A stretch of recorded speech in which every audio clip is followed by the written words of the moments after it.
called the judge's order just earlier today, quote, patently unlawful, end quote, and said that it was an assault on democracy itself. Does that mean that the administration is ignoring this order, and might you ignore future court orders that meet the criteria you laid out? The President of the United States and his administration reserve all rights under the Constitution to conduct national security operations in defense of the United States.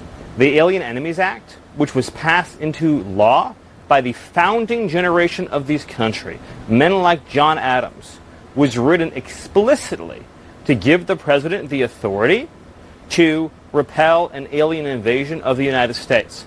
That is not something that a district court judge has any authority whatsoever to interfere with, to enjoin, to restrict, or to restrain any way. You can read the law yourself. There's not one clause in that law that makes it subject to judicial review, let alone district court review. When you say that this person has no authority at all, this is how our system works. It starts with these judges and then continues up. At what point does it become, in your view, legal for the justice system to be looking at this and making a judgment? And I fail to see how there's any other way but to start with where we're starting here before you get to eventually the Supreme Court. Well, so first of all, there's a term in law, justiciable. This is not justiciable. In other words, this is not subject to judicial remedy.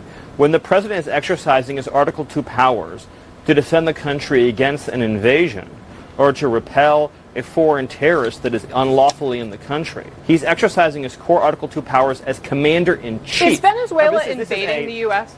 This is a very important point. This is a Title 50 authority. It's a commander-in-chief authority. So just to ask you a simple question, you talk about how the system works. Does a district court judge have the right to direct or enjoin troop movements overseas? Yes or no?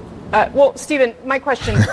no. See, this is the problem with the liberal democratic media. They ask stupid ass questions, and then when they get an answer, they don't listen, understand the answer, and decide to go to the next question. Stupid question.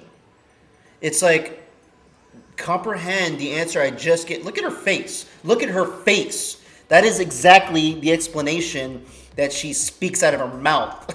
She's showing it with her face right now. Anyways, this guy is breaking it down.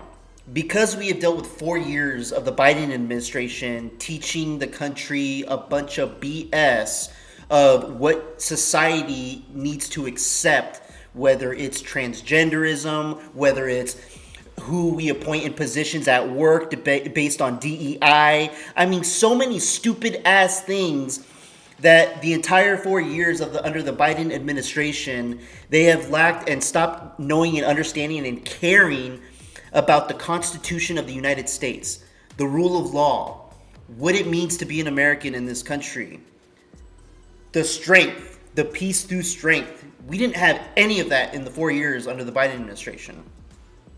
So now that Trump is in and he's doing it by the book, all these people are in culture shock because they think, oh my God, Trump's Hitler, he's trying to be a king. I mean, so many stupid ass people out there thinking this. If Trump came out and specifically said to the American people, I am not the president anymore. I am now the king. I now tell all Americans to address me by King Trump. Then we should have something back to say. Then we have to come together to address our government. But until then, all these stupid ass Democrats making up stories and bullshit to fit their agenda of being a victim is not going to work.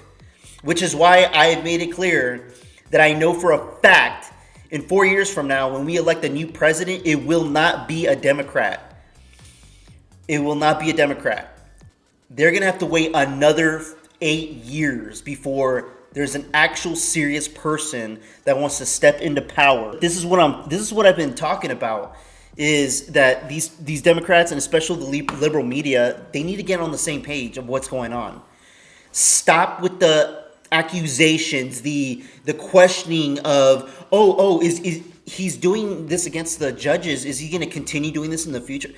Why not start actually going to the president, asking these questions, and then providing actual facts to the American people rather than your opinions. And this is what CNN does, which is why I use CNN as an entertainment segment every time. Entertainment, because these people that call themselves journalists, they're not journalists. They're not. Let me know what you guys think in the comments below. Like, comment, subscribe. I'd appreciate it. Till next time. Peace out, everybody.